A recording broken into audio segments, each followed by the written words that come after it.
I cleaned up your room, Lara. It was a mess. Emerging from my room with a smug grin on her face was Sherry, my son's wife. Oh, thank you. I had just cleaned my room a few days ago, but maybe it still looked messy to someone else. I decided to just thank her for now. Sherry, my son's wife, never lifts a finger around the house. She's always snarky and throws tantrums when things don't go her way. So her cleaning my room, that's suspicious to say the least. I don't know what you're up to, but it won't work. I muttered quietly, making sure Sherry, who was watching TV at high volume, couldn't hear me. Then I went back to my chores. I've put up with a lot from her, and my patience is wearing thin. I've warned her before, but if she continues to act this way, she'll have to face the consequences. My name is Lara, and I'm 73 years old. I met my husband Frank at a social event. We were both shy at first, but now we enjoy our evening coffee chats. After we got married, I became pregnant with our son George. Frank was thrilled and helped me with chores, even though he was clumsy. Once George moved out for work, our lively home became quiet, and we felt a bit lonely. Then George brought home Sherry, his then girlfriend. Frank and I thought she was beautiful and well-mannered. Sherry looked dazzling as she sat on the sofa with her long black hair tied up and her back straight. My husband and I talked a lot with Sherry, leaving George alone because he was too nervous to understand what he was saying. We liked her so much that we encouraged George to marry her quickly, which they did. Life got busy again, with their honeymoon and moving to a new place, but we enjoyed it. We were disappointed when they decided not to have children, but we understood. We thought peaceful days were ahead, but we were wrong. They kept coming back home for trivial reasons. Whether it was a broken air conditioner in the summer or unpaid electric bills in the winter, they'd stay with us but leave all the work to us. At first we felt sorry for them, but it became increasingly annoying. Frank, who once welcomed them warmly, now gets stressed just seeing them. As for George, he's as oblivious as ever, acting like he can do whatever he wants. My son and daughter-in-law decided to come visit us out of the blue. George called me last week and said, "Hey, Mom, we're coming over next week. Just a heads up." Then he went radio silent, leaving me in the dark about when exactly they'd arrive. Then, just as suddenly, I got a message from Sherry saying, "We'll be there soon, so get ready." I had to scramble to prepare everything. Frank said, "You handle the bedding and clothes. I'll go buy the groceries we're missing. If you could jot down a shopping list, that'd be neat. That'd be great." Then he went to change. I thanked him and quickly wrote down the ingredients for tonight's dinner, placing the note on the living room table. Then I started airing out the guest futon. When I returned to the living room, Frank was looking at the note. "Is this everything? If you remember anything else, just text me and I'll pick it up." He left with a smile, and I couldn't help but smile back. Just as I was about to get the clothes, I heard a loud voice from the entrance. "Lara, are you there?" Sherry was calling out to me from the front door without even ringing the doorbell. I rushed to open it.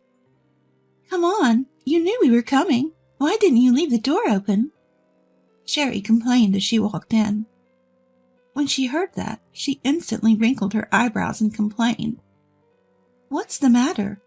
It's rude not to be happy when someone comes to visit," she retorted. I held my tongue and welcomed her in. "Where's George?" I asked, noticing his absence. "Oh, Frank snagged him for grocery shopping." I was a bit annoyed by her nonchalant attitude, but decided to let it go and continued with my preparations. Sherry didn't lift a finger to help. She just sat there, eating her own snacks and occasionally laughing at the TV. After a while, she suddenly stood up and left the living room. I assumed she went to the bathroom and didn't think much of it, but when she returned, she looked pleased. "Lara, your room was a mess, so I cleaned it up for you." I was taken aback. She had gone into my room without asking. I had questions, but decided to thank her anyway. She grinned and plopped back down on the sofa. Just then, Frank and George returned. I had asked Frank to buy quite a lot, knowing that the young couple would be staying for a few days. Frank had apparently enlisted George as his pack mule, and it looked like he had accomplished his mission. Frank handed me the groceries, stepping over a visibly exhausted George, who was still holding bags at the entrance. After saying thanks, I took out what I needed and started putting the rest away in the fridge. "Hey, George, stop lounging and bring everything here." Frank, who had just scolded George, still sitting by the entrance, pours himself some iced coffee and heads to the living room.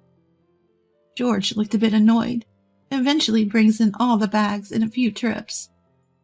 "Man, I'm beat. Mom, pour me some iced coffee, too." "Do it yourself." Frank scolds George again for his whiny tone, but I prepare the coffee with a wry smile. "Welcome back. Thank you. Dinner will be ready soon, so just wait a bit." All right. George says as he takes the iced coffee and heads to the living room. He sits next to Sherry and gulps down his drink. I continued preparing dinner, but Sherry doesn't offer to help. Not that I expected her to. In fact, I'd rather she didn't. She might mess something up. Eventually, dinner is ready, and we all eat. It's a simple spaghetti meal, but no complaints from George or Sherry, so it's all good. After dinner, the room had that relaxed post-meal atmosphere. Frank and the young couple are watching TV. No conversation, but that's better than the alternative. I leave the living room to get their change of clothes.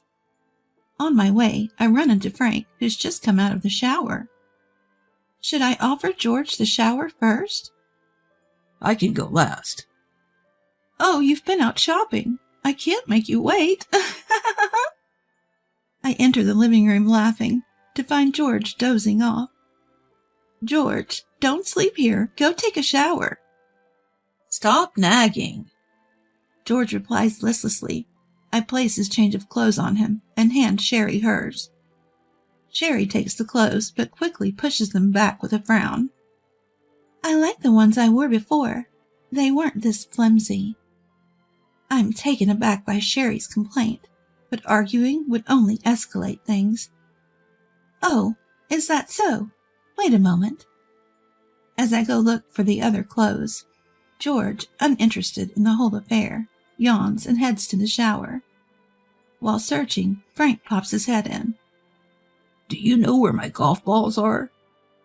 "Aren't they next to the closet where you usually hang your coat and bag?" "I can't find them."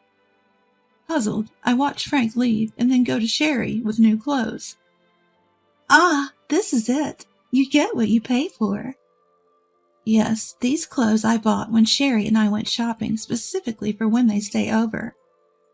Sherry had insisted on something expensive, and I had given in. "I'll shower next. I don't want to go after an old person."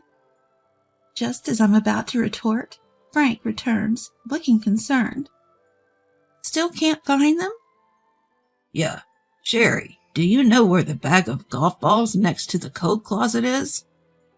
Frank, seemingly at a loss after searching everywhere, decided to ask around, not expecting much of an answer.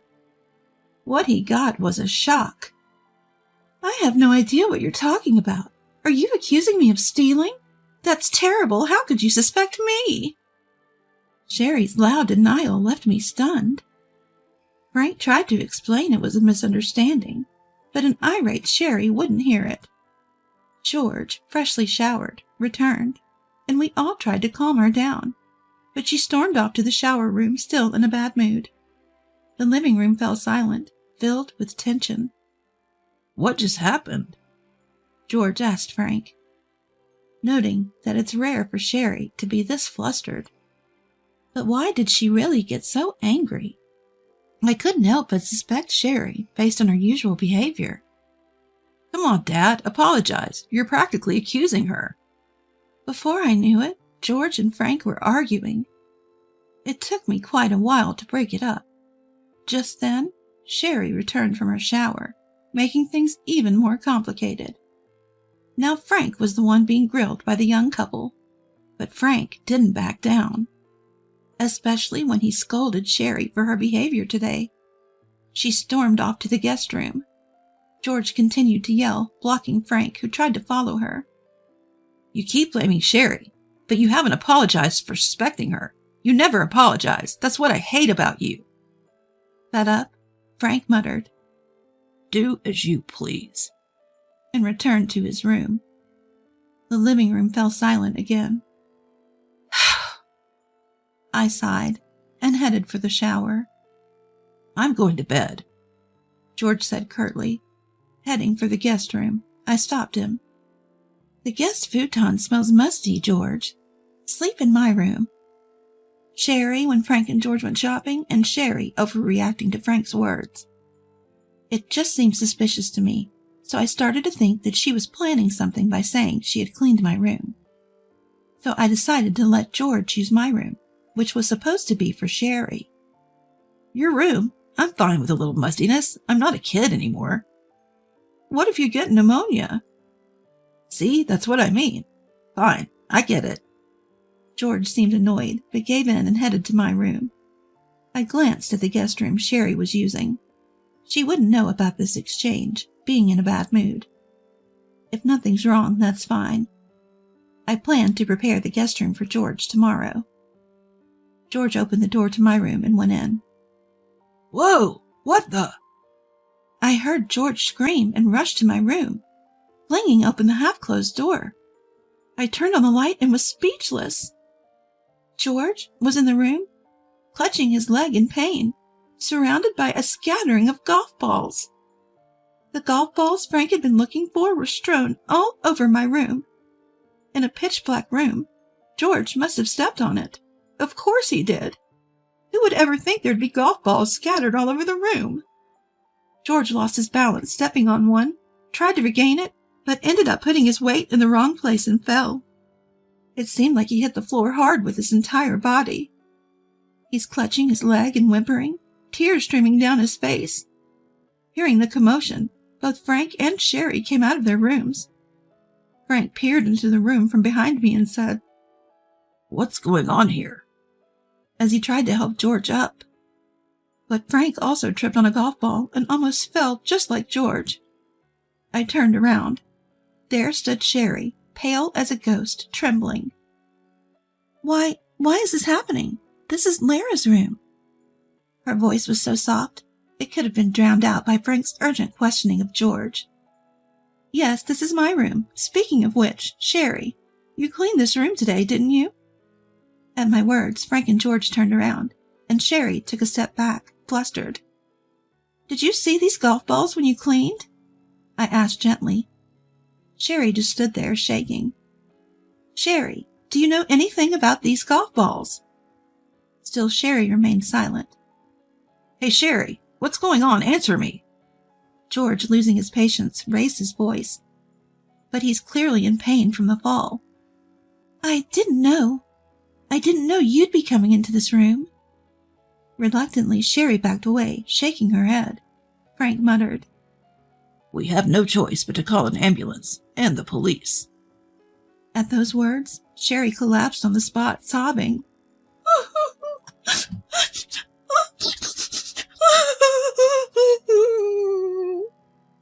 I immediately called an ambulance and the police and checked on George. He was sitting, clutching his leg, struggling to breathe, his face red with anger.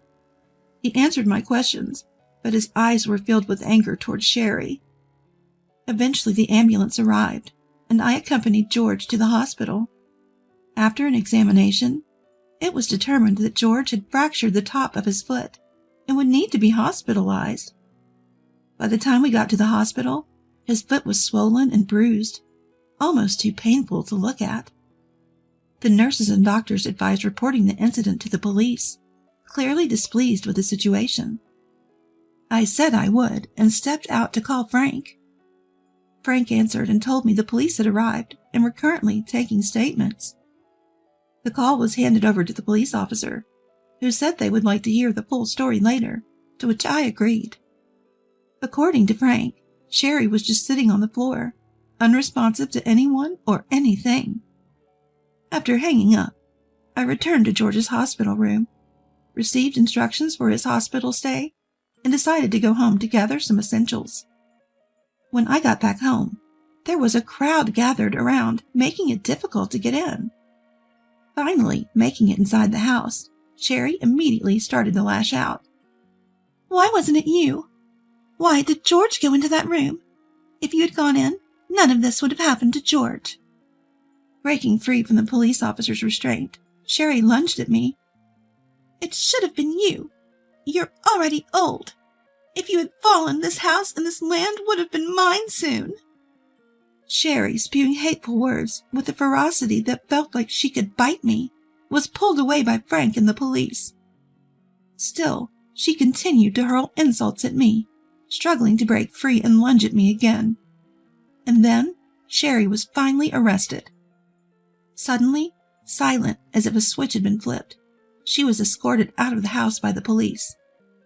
She was put into a police car and taken away, drawing the attention of many onlookers. Left behind, Frank and I stood there, stunned, watching the whole sequence of events unfold. Snapped back to reality by the police officer, I briefly answered their questions, and then headed back to the hospital with the essentials George needed. When I got to the hospital room, no nurses or doctors were around. After hearing about the situation at home, George, who had forgotten about his severe injuries, started making a commotion. A nurse rushed in, and we managed to calm him down. "I've been suspicious of her for a while. The way she sometimes looks at Mom bothers me. I've been meaning to say something." Despite what he said, I'd never sensed any such thing from George, nor did it seem like he'd noticed. Rather, he always seemed to avoid getting involved in troublesome matters. George has always been the type to say whatever sounds good to get through the moment. This time was probably no different. I was utterly exasperated. "Hey, Mom, I've been thinking for a while now." George, who had been ranting just moments ago, suddenly lowered his voice. Curiously, I asked what it was. "I'm thinking of breaking up with Sherry." I was surprised, but considering everything, it wasn't unreasonable. I don't know how Sherry acts when it's just her and George, but her behavior during visits has been terrible. She acts as if she's entitled to special treatment, refuses to help out, and throws tantrums if things don't go her way. We've never liked her, but we never thought about forcing George to divorce her. We've never been fans of her behavior, that's for sure. But that doesn't mean we ever thought about pushing George to divorce her. We never asked George what he thought about Sherry, and it felt wrong to even consider it. After all, George is an adult, and it's not our place to meddle in his marriage. Frank and I have even talked about staying out of it if George doesn't say anything. But now, George is coming to us for advice on divorce. I was at a loss for words. "Mom, she's always been so harsh with you, and she's been rude to Dad too. I can't take it anymore." That's when I felt something was off. Sure, Sherry has never held back her disdain for me. She doesn't even try to hide it, and I assume she acts the same way when it's just her and George. But she's indifferent to Frank. Frank is a gentle soul, but he's not much of a talker and has a stern face. That's probably why I've rarely seen them talk since they got married. So it felt odd when she got flustered after Frank asked about the golf ball incident. She usually just gives cold replies, but this time she raised her voice. She must have felt exposed by Frank. "Do I have to pay alimony if we divorce? And there are hospital bills too. Can you help, Mom?" That's when it clicked. George has been trying to butter me up for this very reason. It's heartbreaking, but George is my flesh and blood. I can read his expressions and gestures. I know what he's thinking. I've always found him adorable and couldn't help but meddle, but ever since he hit puberty, he's found it annoying. Like Sherry, George also resents us, but he's playing the good son for the sake of money. Hey, George, what happened to the money for the car you said you were going to replace? The other day when our son and his wife were visiting, my son said he was thinking about getting a new car and needed some financial help because it was a bit pricey. Obviously, if he mentioned this in front of Frank, he'd be met with opposition, so he discreetly came to me. I couldn't say no to my dear George, so I gave him the full amount. But the car he drove home in was the same one he had before. So you haven't bought it yet? If that's the case, you can use that money for the hospital bills. It might not cover alimony, but it'll help. But then what about the car? You can save up again once you're better. We have our own lives, you know. You're old enough to figure things out yourself. I'm pissed off. I was dumbfounded that George still expected financial help from us at this point. I left the hospital after saying just that. The truth is, I knew George had been squandering the money I gave him. Sherry had told me, though she was obviously benefiting from it too. I've always worried about him and meddled in his affairs, but it seems that has backfired. I took this as a good opportunity to tell Frank everything. After hearing me out, Frank said, I've been meaning to talk to you about this. He recently lost his job and is in considerable debt. I was shocked, and so was Frank, who had heard this while they were out shopping. At this point, there's nothing more to say to George. Frank and I decided to disown him. Some time has passed since then. Sherry is now in prison after being convicted in court, and it seems she divorced George before the trial began. But later I heard that it was Sherry who initiated the divorce. Apparently, they were both initially enjoying the money they'd gotten from me, but George started reducing Sherry's share until he stopped giving her any at all. That's why she did what she did in my room, thinking it would bring money her way. It's a terrifying thought. As for George, he seemed to cling to the idea of divorce once Sherry suggested it, and ultimately agreed. He's not burdened by much alimony, but he's drowning in the debt he created. Of course, the money for the car had long been gambled away. We covered his hospital bills, but he's working hard to pay off his other debts. It's a pathetic situation, but it's the result of his lifelong dependency. I hope he learns from this.